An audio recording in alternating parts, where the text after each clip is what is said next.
Hai korang yang menonton video ni, jangan lupa subscribe. Okay, dan terima kasih. Okay, hari ni saya nak unboxing. Saya nak cerita, saya baru beli DJI Mic 3 ni. Okay, sebenarnya sebab saya nak cuba dekat telefon saya sebenarnya. Cuba saya tengok dulu. Saya tunjuk dulu apa kat dalam. Okay, korang kalau beli, korang dapat kotak macam ni.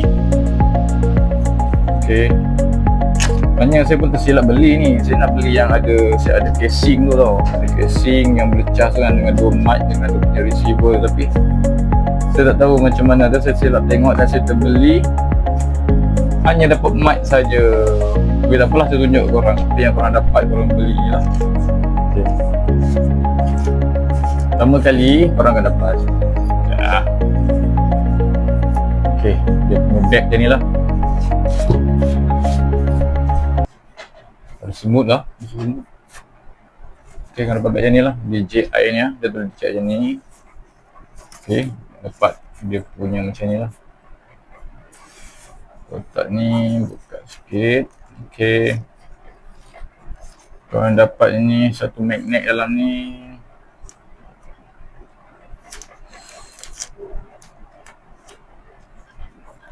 Korang dapat magnet untuk mic. Mic.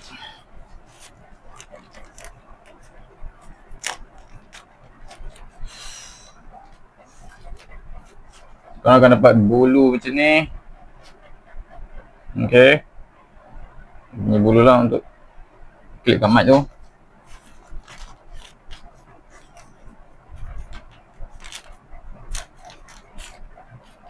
Korang akan dapat dia punya mic. Ini ada sebiji ni je. Sini pun ada magnet, boleh klip. Okay, kalau tak nak klip guna magnet, boleh klip guna ni. Okay,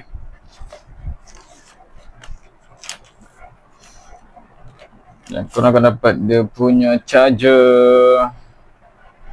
Macam mana nampak charger dia, jenis Type C. Charger dia macam ni.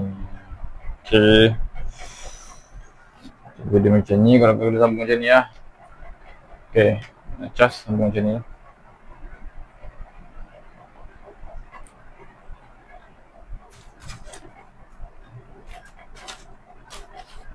Kalau guna cas mic ni, kau kena cari yang Type C punya lah. Dia tak ada USB punya kepala tu. Okay, cerita dia, saya nak guna kat saya punya iPhone, tapi mic DJI ni tak boleh guna direct kamera iPhone tau. Kalau korang nak guna DJI mic ni, korang kena install app lain baru boleh guna. Saya disarankan kena guna apps Blackmagic Camera. Korang kena download Blackmagic Camera tu. Saya dah cuba download, guna, dan saya tak tahulah, macam slow sikit lah dia punya bunyi mic kat situ. Saya tak tahu pasti lah salah saya ke. Tak ada, saya pun belum kode habis lagi. Jadi itu saja yang korang dapat dalam kotak ni. Last kali korang akan dapat manual book. Okay, dah bersemut dah. Terima kasih. Assalamualaikum. Jangan lupa subscribe untuk next video.